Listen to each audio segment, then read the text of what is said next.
Script. The politics of defection. What happens to the people's vote? You stand in line for hours under the hot sun.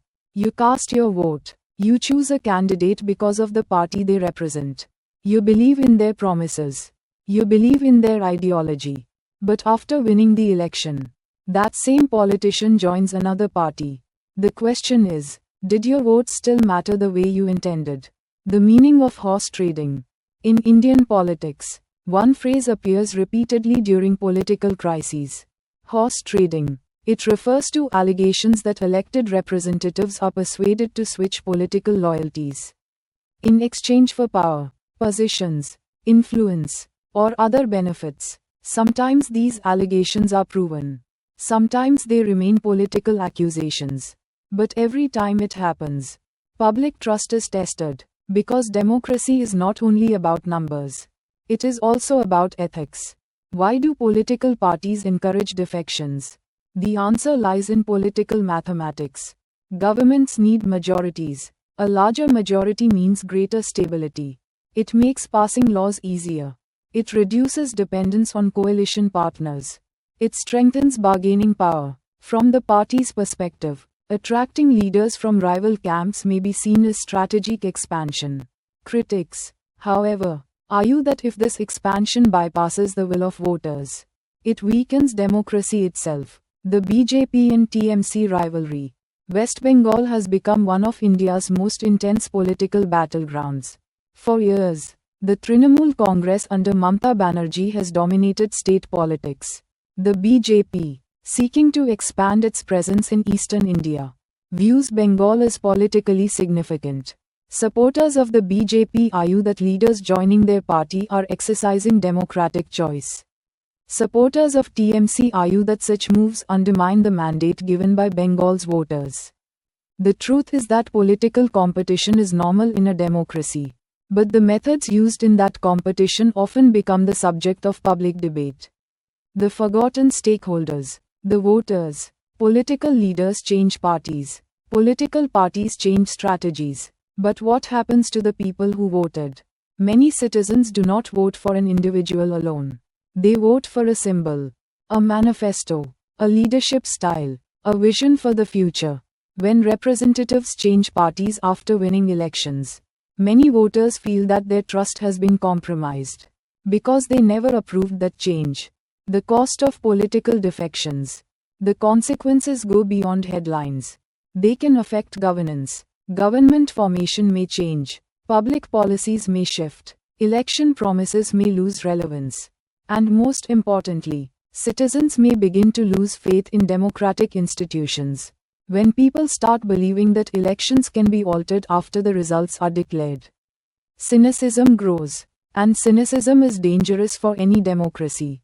India's Anti-Defection Law. To address this issue, India introduced the Anti-Defection Law in 1985. The objective was simple: prevent elected representatives from changing political loyalties purely for personal gain. The law allows for the disqualification of legislators under certain circumstances. But critics argue that loopholes remain.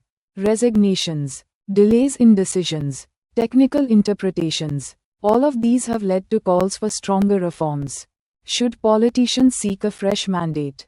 Many citizens ask an important question. If a politician wants to join another party after winning an election, should they resign first and seek re-election? Supporters of this idea believe it respects the voters' mandate.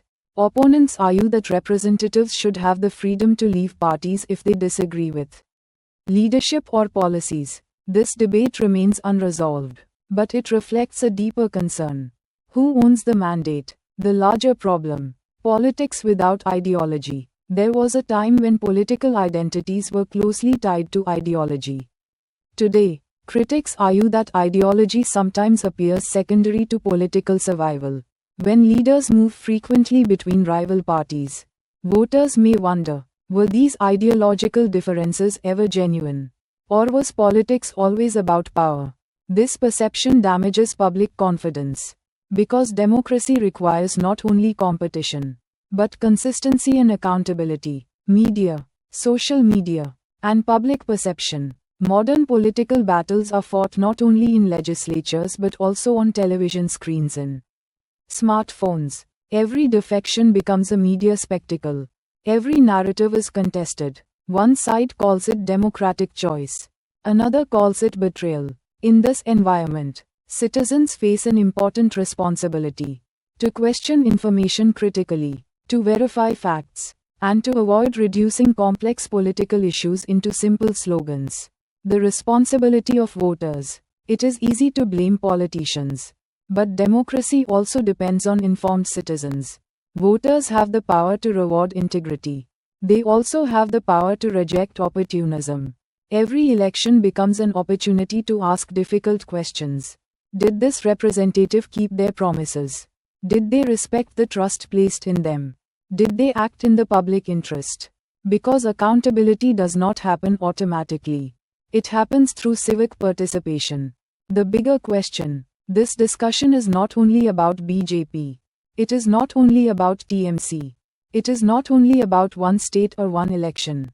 It is about the future of democratic values. Can people continue to trust the system if political loyalties change too easily? Can institutions protect the spirit of the mandate given by voters? Can democracy remain strong if citizens feel powerless after election day?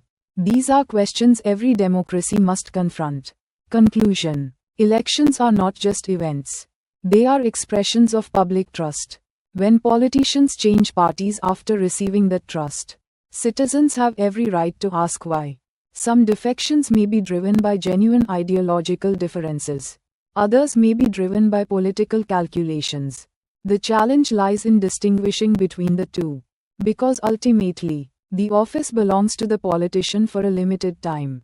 But the mandate belongs to the people. And democracy works best when that mandate is treated not as a commodity to be negotiated, but as a responsibility to be honored. Final line. The strength of a democracy is measured not only by how votes are counted, but by how faithfully those votes are respected.